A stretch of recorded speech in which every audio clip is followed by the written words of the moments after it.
am Cassandra Larac-Rigney, Research Assistant at the Cyber Justice Laboratory of the University of Montreal. For today's webinar, we welcome Kevin Ashley, Professor of Law at the University of Pittsburgh, Karl Branting, Chief Scientist in charge of the Machine Learning for Computational Law project at MITRE Corporation, and Tom van Engers, Professor of Law at the University of Amsterdam. I will be asking questions to our panelists, and the public's questions will be asked at the end of the panel. Our panelists will now introduce themselves. Kevin, over to you. Thank you, Cassandra. It's a pleasure to be here. I hope everyone is well. I'm a professor of law at the University of Pittsburgh and a scientist at the Learning Research and Development Center, and have been working in the field of artificial intelligence and law since the mid-'80s, when I left the practice of law and decided to get a background in computer science. It's a very exciting field, and I couldn't have predicted back in the '80s that it would become as exciting as it is today. Karl? Hi, good morning, and thank you so much for inviting me to participate in this event. Yes, I'm Karl Branting. As Cassandra said, my title is Chief Scientist for Machine Learning for Computational Law at the MITRE Corporation. The MITRE Corporation is a nonprofit, trusted technical advisor to the US federal government, although we've been branching out to assist state courts as well as partnerships and with academia and internationally. Like Kevin, I've been doing research in artificial intelligence and law since the 1980s, and currently am PI on 3 research projects in different applications of artificial intelligence and law, internally funded at MITRE. And I have also more or less acting as an evangelist through MITRE for AI models of law in the US agency space. Thank you. Tom, would you like to introduce yourself? Yes, I'm Tom van Engers. I'm a professor at the University of Amsterdam, as you already told.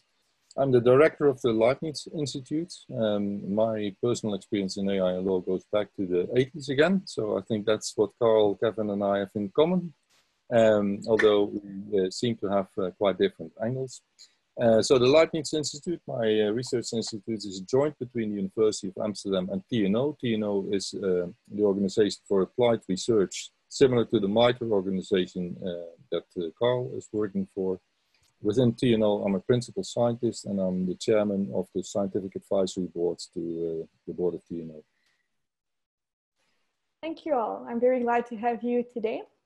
So my first questions would be, a problem raised by several researchers in artificial intelligence is that there is a misunderstanding, especially in the legal field, of what really constitutes artificial intelligence. Could you explain to us your definition of what AI is and briefly how it works? Kevin, I would start with you.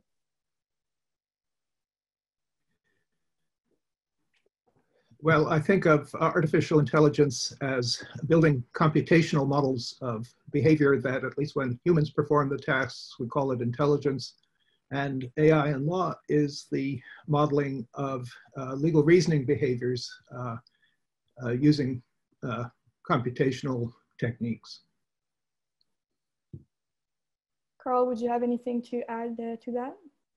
No, no, roughly that. For me, I think of it as a formalization of human expertise and ability, and in the context of law, it's human legal problem-solving ability and automation of knowledge for decision support in the context of legal institutions. And Tom, is that your definition too? Well, I largely agree with both Kevin and Karl, except for that I want to have an additional perspective. to me, artificial intelligence is also a means to understand human reasoning. So rather than having the application side of it and the usual usage in all kind of legal contexts, it also helps us to understand how people reason about norms, how they formulate norms or develop norms, how they come to ethical issues and reason about ethical issues. So to better understand humans in general, rather than just solving practical problems. So that's also part of the wide field of AI applied within the domain of law. And if I may, so there's I suspect that we all, the three of us, agree that there's a sort of a divergence between what we think of as artificial intelligence and how the term has come to be used in popular parlance, where it's very strongly identified with machine learning. So historically, machine learning is just one small part of this larger field of modeling human knowledge and expertise. But I think that broader meaning has largely been lost, and that makes it a little more challenging for us to sort of promote our field with people who are less familiar with it. Perhaps Tom and Kevin have some experiences along those lines. Thank well, you. Sorry, go ahead, Kevin. Yeah, sorry. I think that Karl is right, and that, but the challenges today are trying to,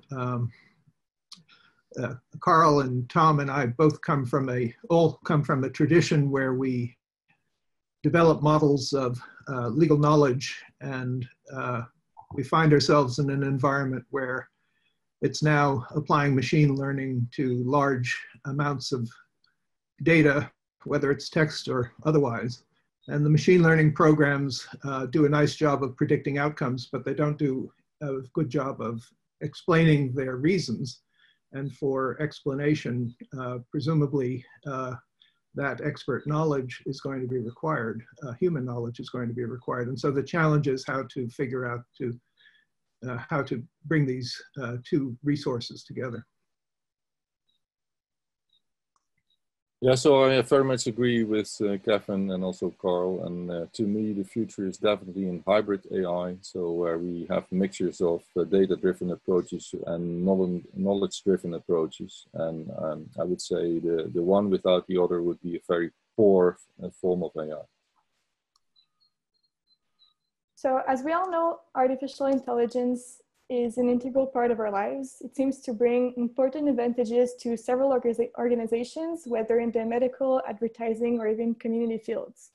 Karl, do you think artificial intelligence could also be helpful to the administration of justice, especially in regard to court administration tasks? And yes, I absolutely do agree with that. And I guess I'd answer that sort of two different ways. The sort of more literal way, how does it affect, what's its potential to improve the sort of internal administration of bodies that adjudicate disputes and rights, but also the kind of broader question of the interaction between citizens and institutions, legal and otherwise. So just focusing on the opportunities for AI within courts and other adjudication bodies, there are many opportunities and needs. So one is courts across the world have switched to electronic filing of documents. And what that means is that there's no longer an intake clerk who's looking at the document to see if it's correct. And the effect of that is that, as a practical matter, a pretty significant proportion of court findings have errors. They're filed in the wrong case, wrong document type, they're unreadable. There's a lot of different kinds of problems that come up. And so there's a kind of a quality control analytic problem that in the US federal courts has turned out to be fairly significant. It's a big sort of demand on resources. That's one kind of really basic problem. Maybe one that's a little more fundamental is case triage. So particularly sort of in the lower level administrative decisions that are adjudicating rights of citizens, social security benefits, disability benefits, that sort of thing. The volume is so high that handling these cases is a problem and leading to backlogs and sort of denial of justice. So there's a number of opportunities for automation and AI without sort of impinging on due process by actually depriving people of their rights through an automated process. I think we'll talk about that later. But the flip side of that, of granting benefits without a full adjudication, automating that process, in some cases, that's a desirable thing to do. There's some, for example, in Social Security cases in which someone suffers from a disease that's likely to be fatal, statistically is likely to be fatal before the length of time that adjudications usually take place or appeals take place. It makes sense to have an automated process that identifies these special cases and just grants the rights up front. Not a lot of due process issues when that happens. There's other kinds of case management issues, for example, identifying which cases in an appellate court need to be handled by a full panel as opposed to resolved without an opinion. So an assessment of the complexity of a given case, something that can be automated, can improve the processing of these high volumes of appeals. There's another sort of for high volume appellate courts automatically grouping together cases with common issues so that they can be decided together, very natural and important thing to do, so you get consistency across cases. This is also something that's amenable to AI techniques. The kind of broader issue, though, I think has to do with the boundary between citizens and institutions, that there's a kind of opacity to courts, administrative bodies, and government agencies that impedes the ability of citizens to assert their rights and be informed and get the benefits that they're entitled to. So, and some really big, obvious examples of how AI can improve that process is decision support for pro se litigants, an area of very active research that I'd be happy to talk about at length. But another one is online dispute resolution. In the simplest case, ODR is just a platform that sort of functions like the lobby of a courtroom. But there's opportunities for automation there as well. There's a facilitation function that plays an important role in the ability of these disputes to get resolved. And analysis of the kind of discourse functions of facilitators is, I think, a great opportunity for AI to improve the ability of courts to settle these disputes for people who don't have attorneys. So I'll stop there rather than going on and on. Well, thank you. That's very interesting. I don't know if Kevin or Tom, you have something to add to that?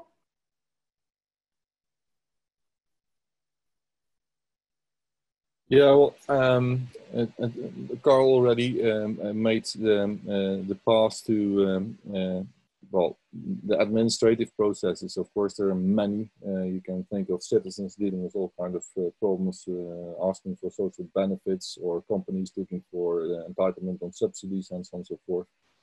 So actually, and lucky for us, the majority of people never have to come to court to have adjudication of their cases. And AI can still be quite helpful to prevent people from having to go to court and have decisions on their cases with good explanations, of course. And also as a result of studies that we conducted, we could show that if you can support people with AI stuff in the right way and with the right explanations, that the tendency to actually go to court decreases. And that's good news for the already overloaded courts. And also, Yeah, so I think AI can be really helpful. But of course, yeah, so one point, I mean, it may not be helpful to all because it will also suppose a kind of literacy, right? So we can't expect all citizens to be able to actually handle with the sometimes complex tools. So there's also, let's say, the user side of it. Is it inclusive or not? And that's, let's say, the social issue that we have to look into. So what is the impact of the use of AI, both in judicial as well as in the administrative processes? And is it fair is it inclusive enough for all people looking for justice?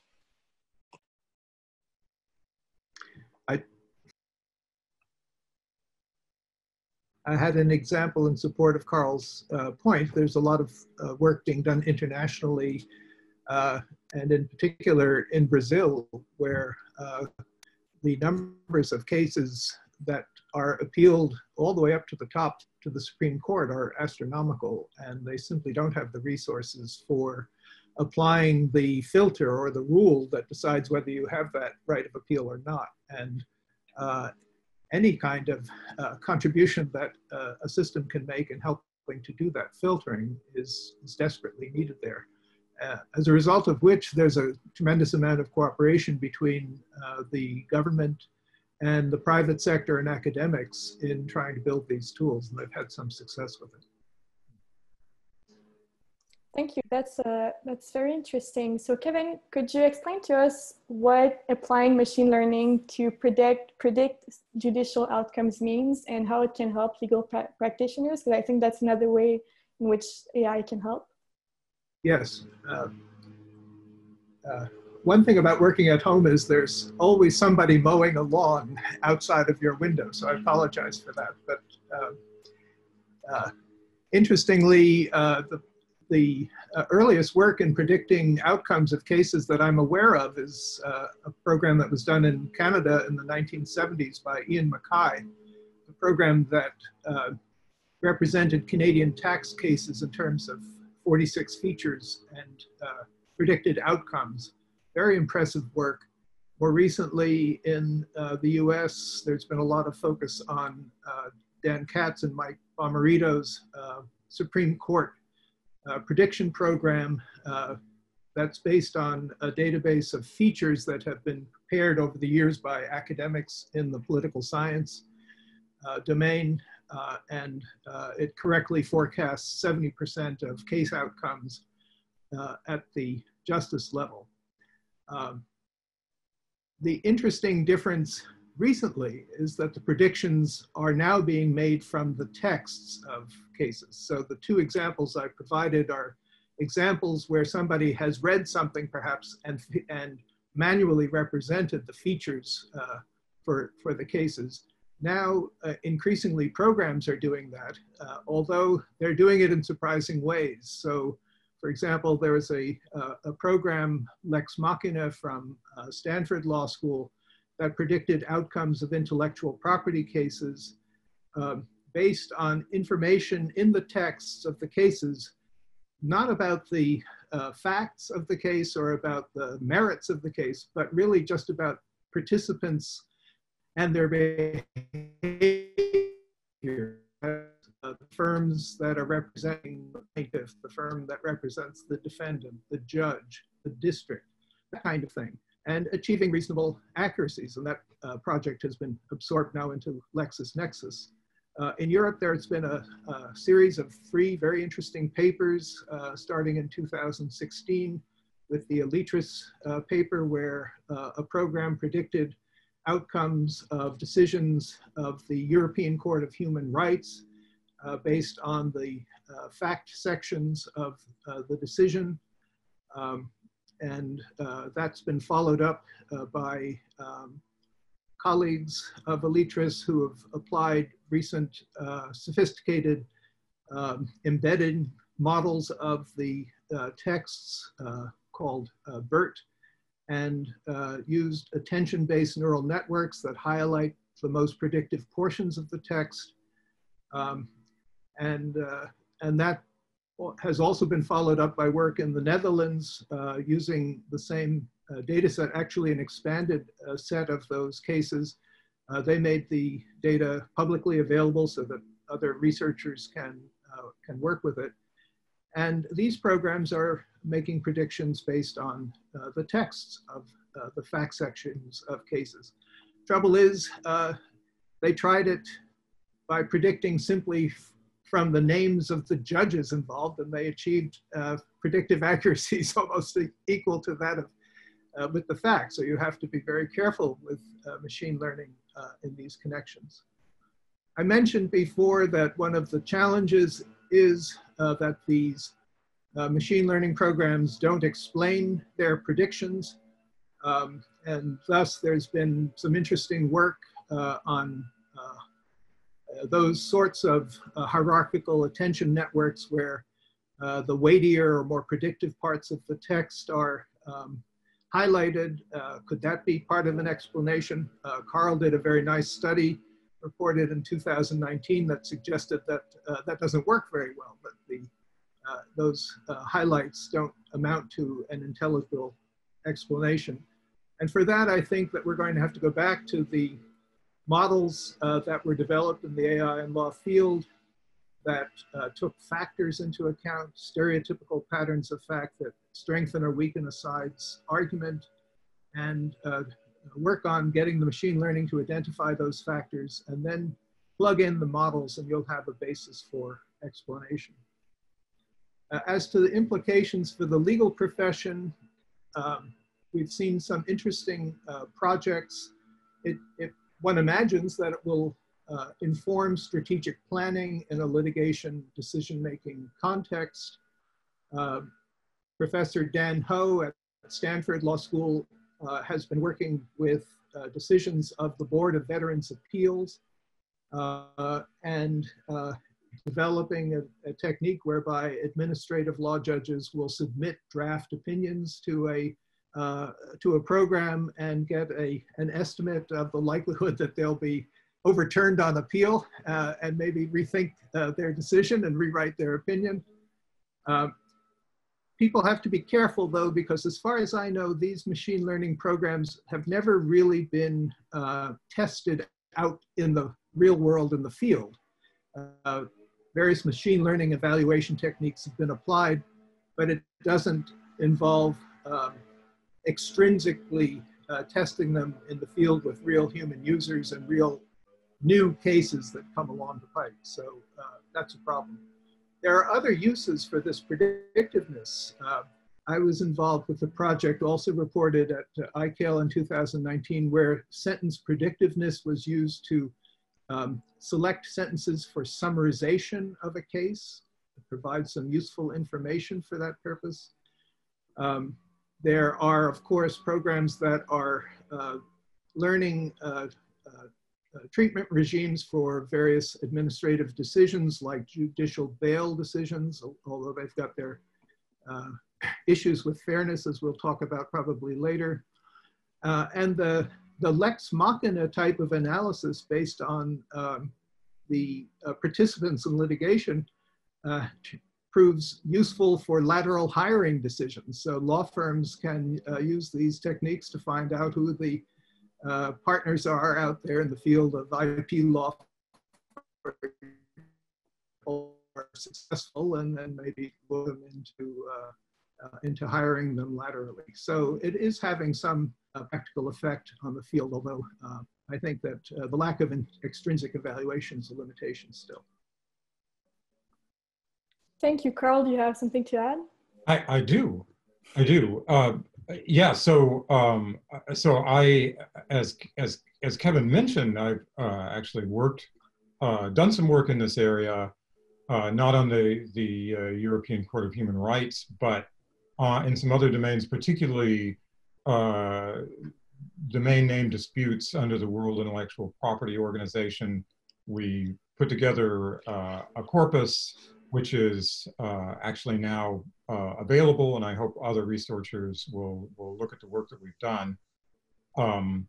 But it's sort of a similar effect. It turns out that you can predict the outcome of these cases to a surprising degree. But then when you look at what the features are that are responsible for the predictiveness, it's not, in some cases it seems related to the merits, but in other cases it doesn't. These powerful statistical learning methods are sensitive to any kind of regularity in the data, whether it's the sort of thing that you hope to be finding or not. Now, Kevin made, I think, that this kind of important point that much of this work, starting with elytras, quite impressive to do prediction based on the case facts, except that the case facts as stated by the judges. And these are, it would be very surprising if they weren't biased in favor of the outcome. And indeed, we have a as yet unpublished a piece of research that had to do with predicting decisions about, in a slightly different domain. It had to do with attorney misconduct complaints and whether the State Bar of California would regard these complaints as sufficient to merit going forward to investigation, or whether they should be closed without investigation. Important issue for them because they get 16,000 complaints a year. So it's very much like your typical pro se litigant situation. You have citizens who want to assert some kind of a claim, and you'd like to automate the processing to any extent that you can because it's such a big burden. So we were able eventually to get a corpus of these complaint texts and spend some time working on them. And the results were astonishingly negative. All the things that work so nicely on a text that's generated by lawyers yielded very, very little when it was coming from these untrained, undisciplined citizens who didn't know what it was they were trying to assert and who didn't assert it in a consistent way. And so it's a big learning experience for that. I'm working on a paper called Lawyers Are From Mars, Pro Se Litigants Are From Venus. I hope that's not too obvious, but it really seems to be true that the assumptions that we make about the text statement of legal cases, as those assumptions don't seem to hold true with the text that we're getting. And I think that going forward in the area of pro se litigant support, it's going to be important to develop techniques for eliciting facts in a more structured fashion. So I thought I would make those reservations. So I mean, it just confirms Kevin's intuition. You know, I would really have liked to have disappointed Kevin in this particular case, but yeah, so far it is not. It hasn't been the case. So very, very challenging to process the text that's in the wild, as opposed to sort of domesticated by lawyers. If I may add to it, I think this clearly demonstrates, let's say, the quite isolated position of this particular form of AI in this particular use context. While people with legal background would look for specific information, ask for specific information, which also allows laypersons to give rich information back, feeding into the reasoning process. That's all being abstracted away from. And that's what's maybe an explanation of why this AI, if it's used in this particular, let's say, depreciated context, doesn't work to what we hope for. Thank you, Tom. There are some questions, by the way. Do you want to address them?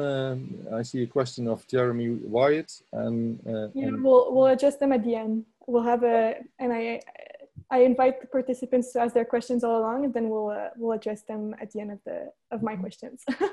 So my next question was addressed to you, actually, Tom. You have been working on research relating to decision support tools for authorities and related to policy making. Could you tell us a bit about that and how artificial intelligence can play a role in these areas? Yeah, so well, policy making, of course, is a very broad term. You find policies in businesses, even in households, but also certainly in the government. When you talk about regulation drafting, that usually starts with a policy, things you want to achieve, and then they are turned into norms, legal norms, published, and then turned over to the agencies that have to monitor and enforce them. And of course, the citizens and organizations that are subjected to these rules to be implemented in a way. So if you think about policy making, one of the support that we try to give to policymakers is, first of all, a way to express these norms in a way that they can be turned into automated executable form, so that we can play with these norms, and also that we can simulate the effects of norms using certain data. And a good example of this is when in the Netherlands there was a big tax reforms in 1991, and the income tax law was completely changed by the Secretary of State. And then, of course, the big question is, how is that going to impact society? And if it impacts certain groups within society, you may expect a lot of resistance against this new tax reform. So the Secretary of State requested us to build a simulation. So what we turned this policy, so the new regulation, into a simulation, an AI, using AI tools, to actually calculate the effects on different interest groups within society. So you can think of, let's say, the average income family, or people that are single, or people that are retired, and so on and so forth. So, and that the results of this simulation were shared with interest groups like trade unions and consumer organizations, but also, of course, with the parliament. And that went into the drafting process. So, but similar projects using AI tools have been conducted for instance, insurance companies, dealing with policies and insurance agreements. So this is an important part, not of the machine learning AI, but more of the knowledge-driven AI. So you take the policy or the regulations, and you translate them into a formalism that can be handled with machines. And then you can apply those automated rules to specific cases, or fictive cases, or actual cases, and you can calculate the effects. So this is a typical form of case assessment, but it can also be used for legal planning and all kinds of simulation. So Karl and Kevin, I don't know if you want to add something maybe relating to decision support tools for authorities. Kevin? I have been thinking about some work that I did with Matthias Grotmeyer and Jaromir Savelka a couple of years ago with the School of Public Health at University of Pittsburgh. And they had an interest in state laws in the United States governing public health emergencies. And in particular, with the statutes that direct participants in the public work to communicate with other participants concerning public health emergencies. So they had developed a technique for annotating the relevant statutes in states. They would annotate them in terms of who the statute directs to communicate with whom, about what, under what circumstances, and what timeframes, and so forth, all related to public health emergencies. And the result was a kind of graphic representation of the statutes of a state. And if I may, I'd just like to share 2 slides with you. And you tell me if you can see this. Do you see that? No, we don't. Try this one. Do you see that? No, we still see our faces. Okay, I think I am successfully sharing, so something else must be problematic, but let me just describe it. Sure. It's a network of the participants in the public health field in Texas. And there are blue links and red links indicating whether there's some statute that requires someone in the emergency medical service to communicate, say, with the government public health service. And if you are in that public health domain and you're interested in finding out what statutes require communications across these members, you can click on the link and the program provides the texts of the statutes that so provide. The intriguing part of it, though, is you could then superimpose the network for Texas with the network for Pennsylvania. And it's basically just looking at a superposition of these two diagrams, and you realize they're not the same, that there are certain things that the institutions in Texas are required to communicate about with respect to other members of the public health field that aren't required in Pennsylvania. And you sort of wonder, well, why these differences? Well, some of them have to do with geography. Texas might suffer from hurricanes more than Pennsylvania does. But others might have to do with simply things that the legislature in Pennsylvania didn't think of. In other words, they suggest hypotheses about policies in states, and the visual cues could suggest those hypotheses to test to legislators or regulators in a state. It might be because there's no statute. It might be because there is a statute, but somehow it didn't get represented. One doesn't know the reason for this difference, but nevertheless, just the idea that this visual representation generated by an encoding of the statutory texts could lead to some interesting policy hypotheses intrigues me. And could be very relevant if we're going to be experiencing COVID-19 and such exercises long into the future. Thank you, Kevin. So my next questions regards, well, I gather from what you're saying that AI can be helpful to the justice system, but can artificial intelligence be a solution to every problem that the justice system faces? Or there are some areas of the law or the justice system for which you have found that artificial intelligence is not a good solution? I don't know if, Kevin, you want to start with that?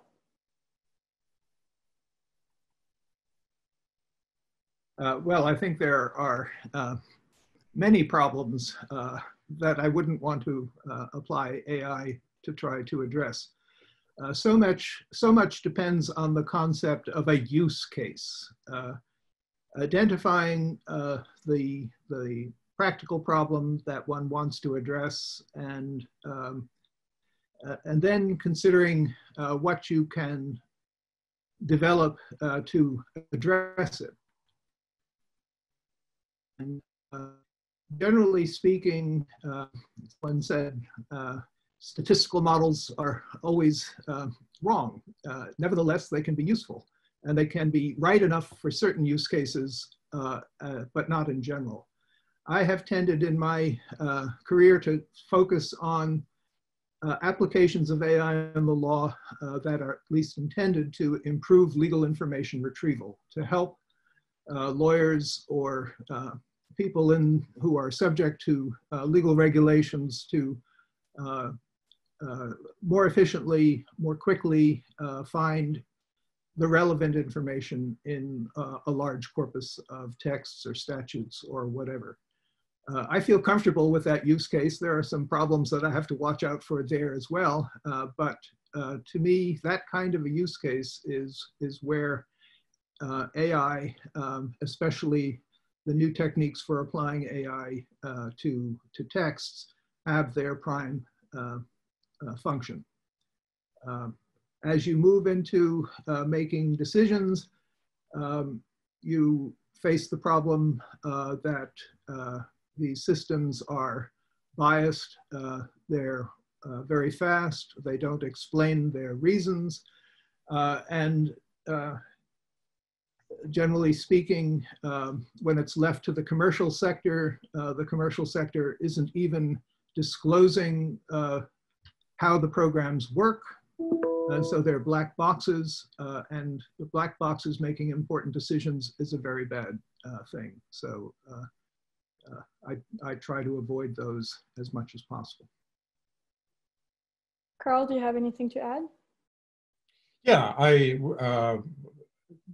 would, so my own feeling is similar, that using AI for imposing criminal or civil sanctions is extremely risky. There's lots of, actually at this point a whole literature about the ways that opaque computational processes have been used to reduce accountability and responsiveness for administrative agencies. It can be a cover for reducing the rights of citizens. And so, so I see nothing but danger there. It's also, it gives such terrible press to AI for the administration of justice as well. Something like the Compass system, which is an opaque risk assessment system, which is arguably biased or not. It's actually a very complicated issue, but the fact is it frequently sucks the oxygen out of discussions about what should be, in my opinion, the opportunities for artificial intelligence and other kinds of automation to improve access to justice. Its purpose should be to make institutions and processes and norms more transparent for citizens. And to do that, you need to focus, in my opinion, on decision support tasks, both on the citizen side and also on the adjudication body side or the government body side. They're really kind of mirror images of each other. And the automation of that boundary can help citizens, well, help the government do a better job of delivering its benefits, including dispute resolution to citizens. So that's my feeling. Is it's at this stage, it's inherently dangerous on due process grounds to adjudicate rights as opposed to providing decision support, but it's also just risky for the community, in my opinion. Tom, do you agree with that?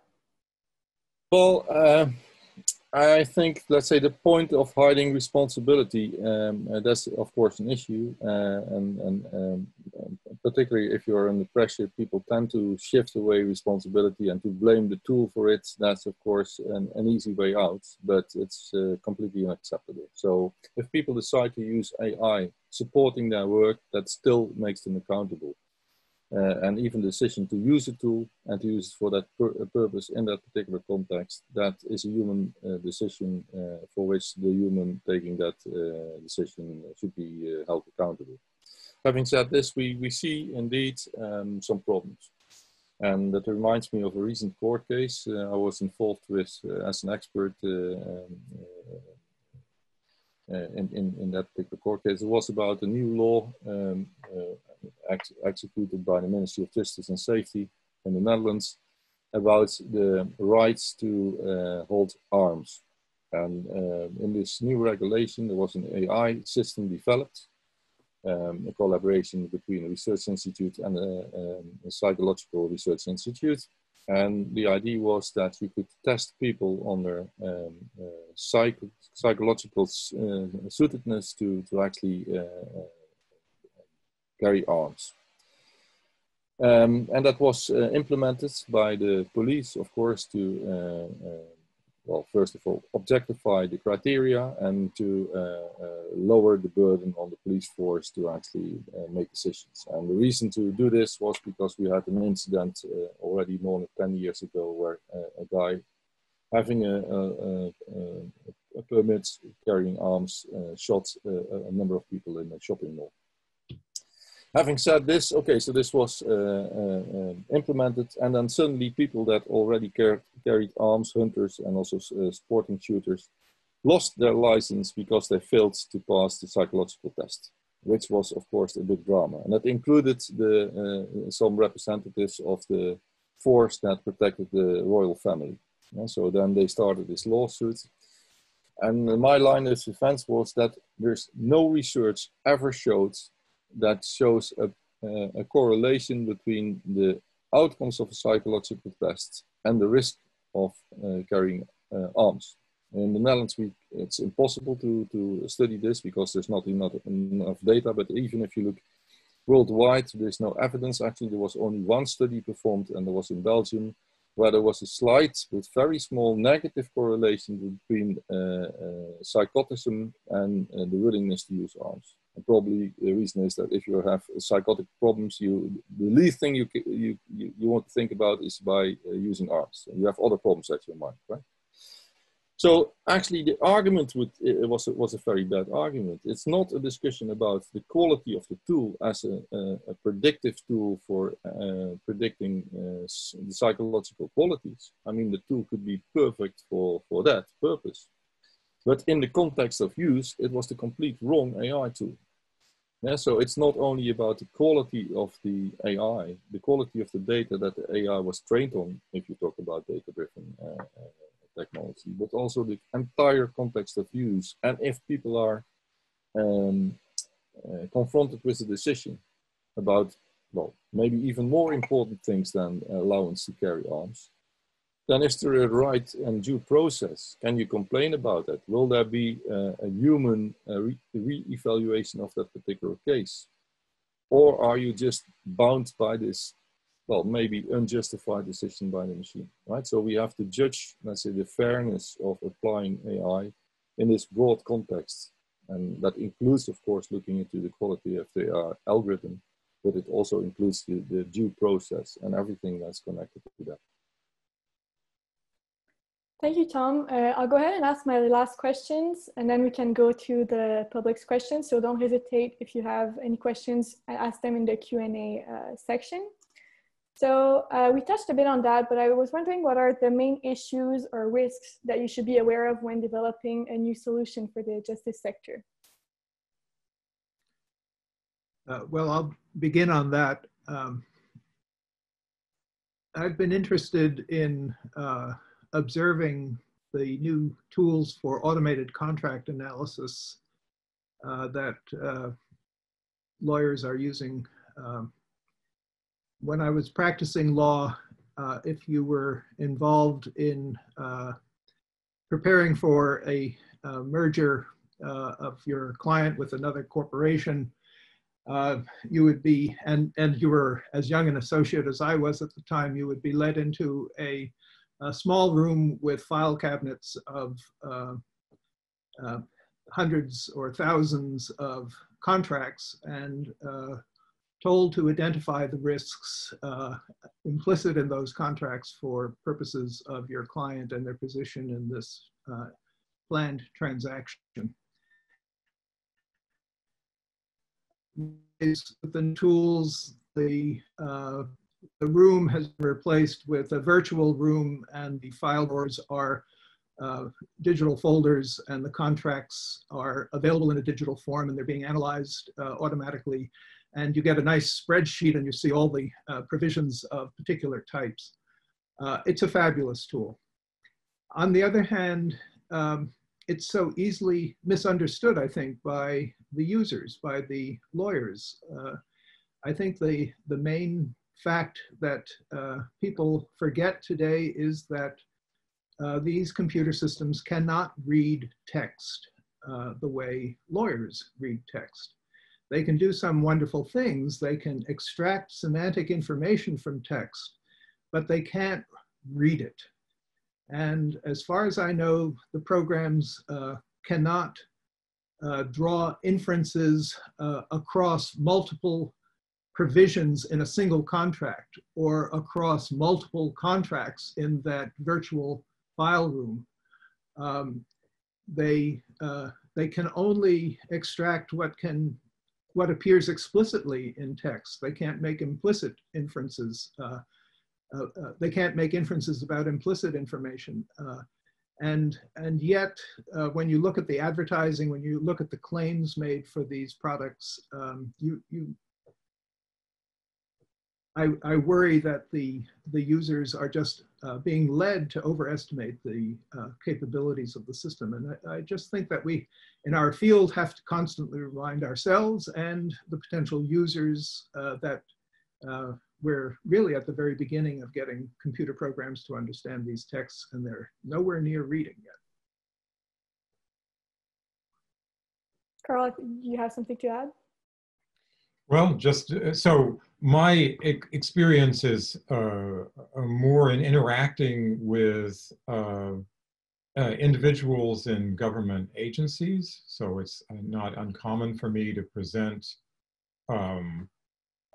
work that some of my teams have done to people in agencies and also in the federal courts. And for quite a long time, the problem was getting them to understand that some of what they did was amenable to automation.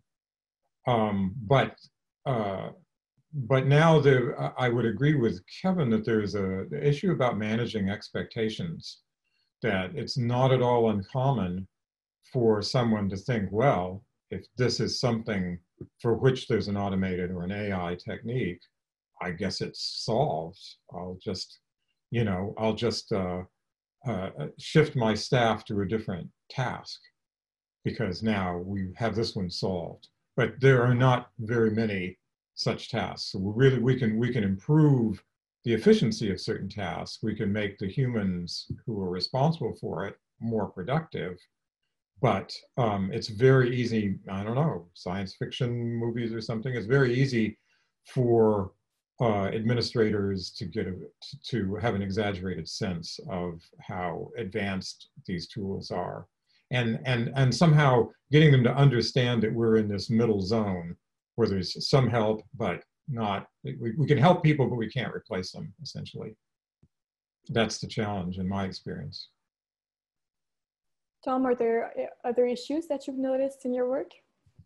Well, I mean, I like to make the comparison with the current status of the autonomous driving cars or the autopilots in airplanes, right? So if you think about AI currently can indeed be used for, let's say, solving problems that we have thought about for a long time, that are well articulated and where the uncertainties are limited.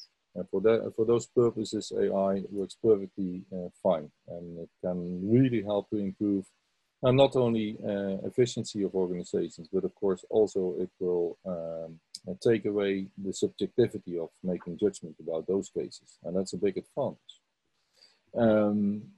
However, there are also issues that can't be left to the AI. So the complex decision making, where there's new elements that should be taken into consideration.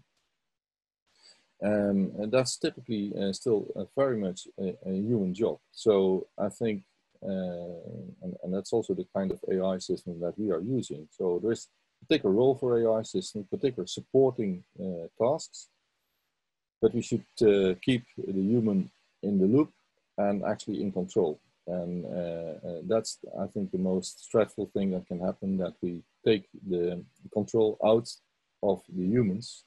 And that will also come with loss of accountability. And then in the end, no one knows who is going to blame if things go terribly wrong. So I think also for that purpose, we should keep a human responsibility, also for the use and the development of AI systems supporting them. Thank you, Tom. So I'm going to go ahead and ask you questions from the public. So again, don't hesitate to ask questions. The first one is, Is AI being used to profile judges, and what should be the relevant safeguards to preserve the right to a fair trial? The answer to this question is yes, and for that very reason in France there is a law that prohibits to apply any machine learning or data analytics on using identity of anyone involved in the courts. So in the past there was a lot of research, also Kevin gave some examples where who is actually deciding on the case has a huge impact on the potential outcomes of it. And of course, this is also knowledge that lawyers have about. So they try to postpone a case if they know that a certain judge will judge it. So in the hope that another judge will judge that particular case.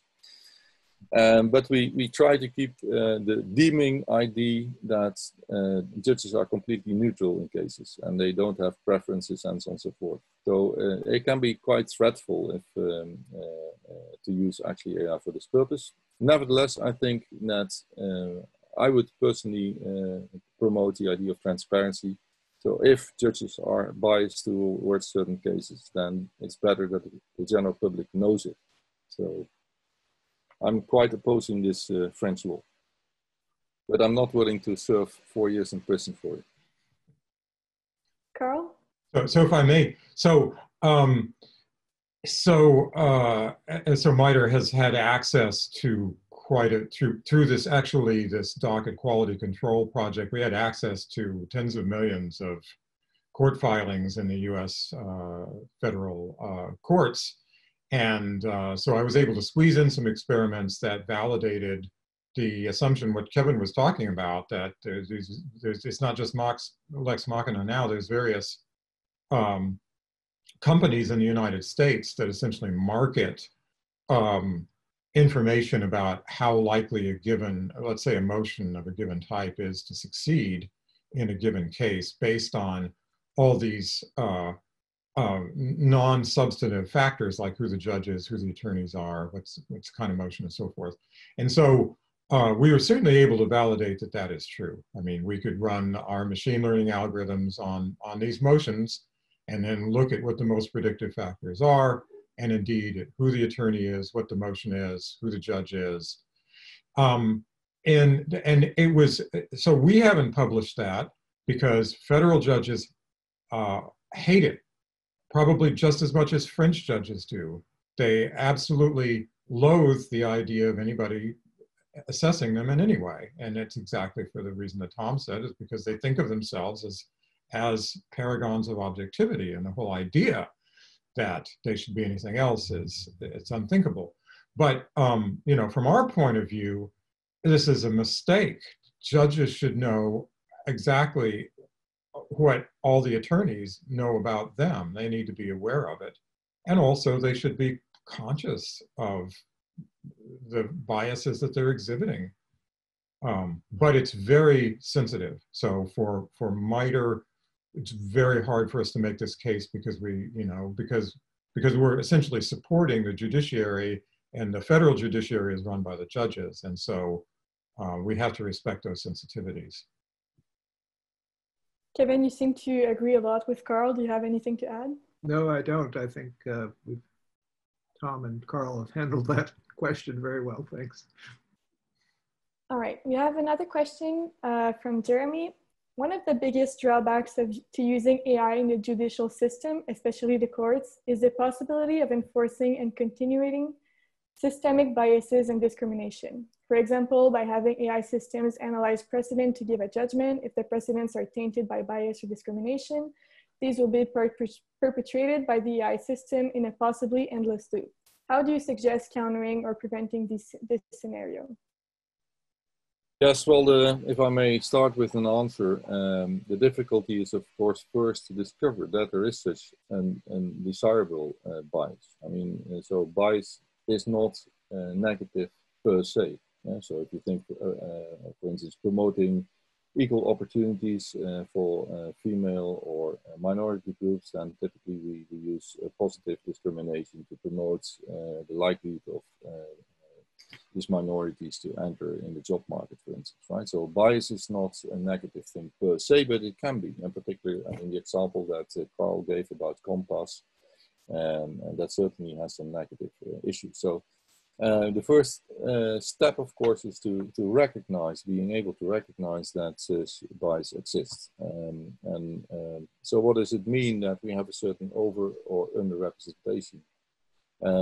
Well, the statistics or the machine learning don't give you the explanation, right? So we have to think about hypotheses. That could be about factors that are not in the data set. That could be, let's say if you think about, let's say, ethnicity or social factors like income groups and so on. So it could be connected to postal codes and so on and so forth. And there might be all kinds of underlying relations with attributes that are or are not in your data set. Yeah, so, and even if you would take out the discriminating attributes, then there might still be proxies. Yeah, so other attributes that are correlated to the ones that you want to avoid. So there is an entire field of AI researchers now, because of the popularity of data-driven technology, looking into this issue. So how can we discover bias? How can we prevent it? Is it possible to prevent it? To what extent can that be done? And yeah, I mean, that is due, well, to the dependency of data that comes from existing processes. So of course, if you use that data, then the outcome of the algorithm will reflect that bias in that process. Yeah, so that's a long answer, probably not the complete answer, but at least it's a field of research. If I may. Sure.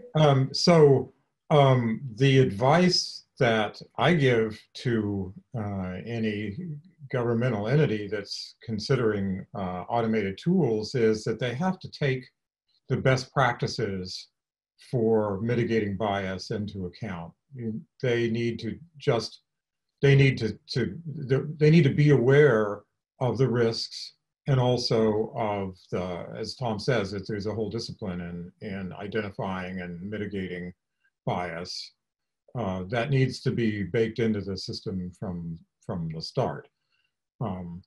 That said, I myself, as I've said several times, am much more interested in decision support and access to justice than in algorithmic adjudication, which I think has all kinds of risks. But of course, there are bias issues even there. If you're giving a pro se litigant advice that their case is probably not going to work out, and they should, they can do it if they like, but it's got these specific weaknesses. That can create problems. What if you turned out that you were systematically more likely to give that advice to certain groups than others? So I think that there's not a simple answer, but it's something that needs to be taken into consideration as a matter of sort of best practices. I have a response. Sure, Kevin. There are legal scholars who do empirical analyses of domains of law. I remember a friend, Ted Eisenberg at Cornell Law School, would study cases. He would hire squadrons of law students. He would create an instrument for recording information about cases, and the students would read the texts.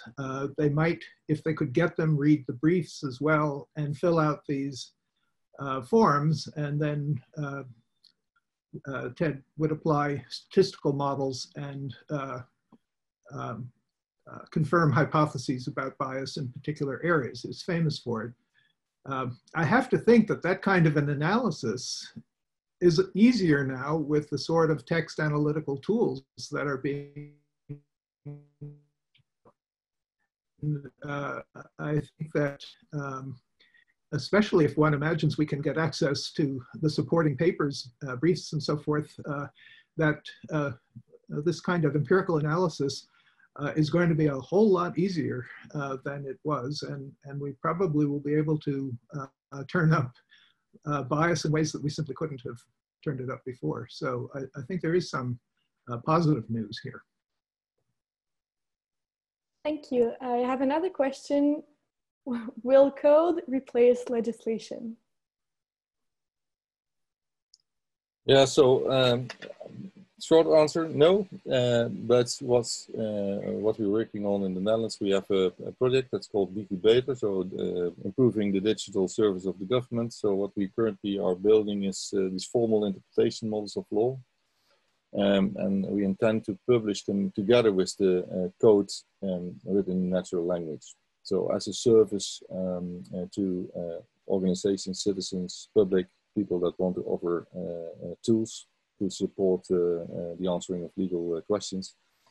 And one of the example cases, we work with the Immigration Service. So this is a regulation about the Alien Act, the law admitting aliens to the Netherlands. And we modeled parts of that legislation, built a service for the Immigration Service. And those models are available in a standard.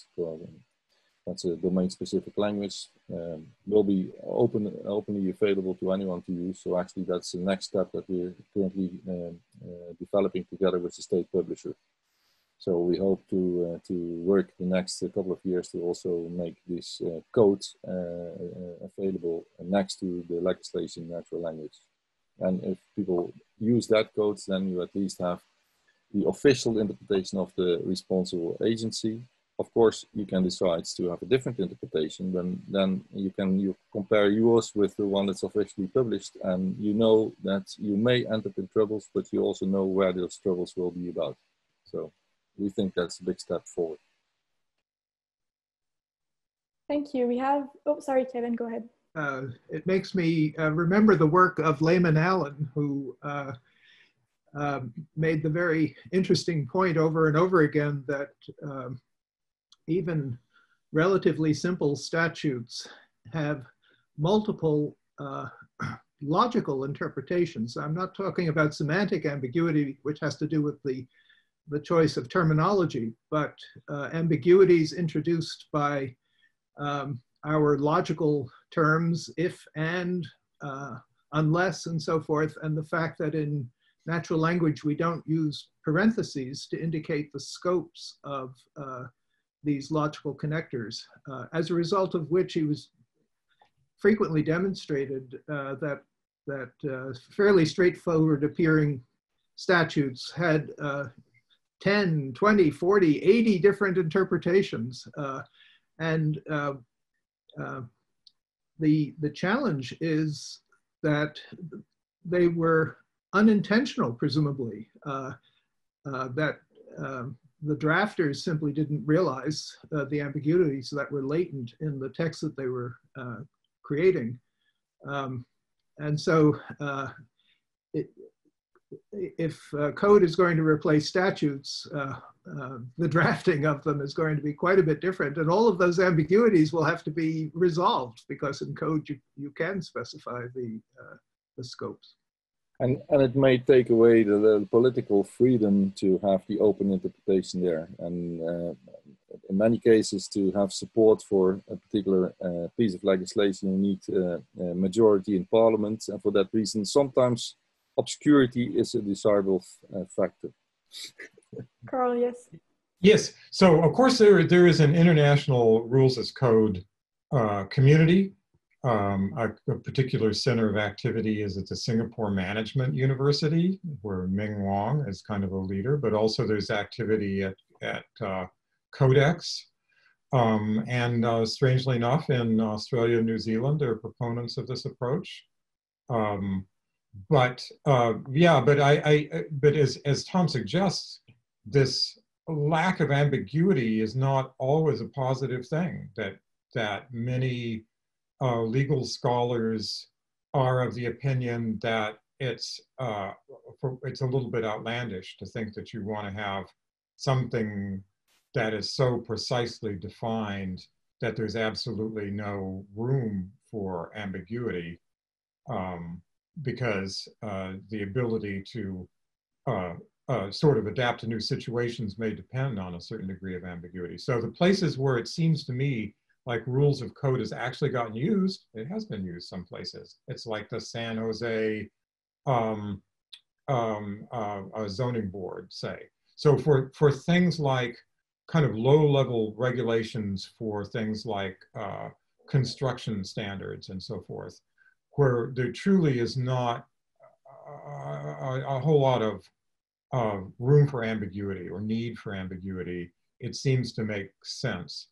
For the larger vision of having like a computational backbone for the whole regulatory chain or pipeline, which I think, which is Tom is discussing, I don't know. I myself feel completely conflicted about it. It's because, I mean, time will tell. Maybe so, maybe not. Thank you. I have a question from Anes. Is there any research area in AI in the administration of justice where you would like to see more research, a field that does not get sufficient attention? Well, there's certainly a resource that I wish that we had. So in medicine, there's something called CTAKES, which is just it's a set of tools that are specialized for analyzing medical text. So if you drop medical text in, so it's produced by the community over a period of many, many years. And it's nicely designed to do things like named entity extraction for medical terms.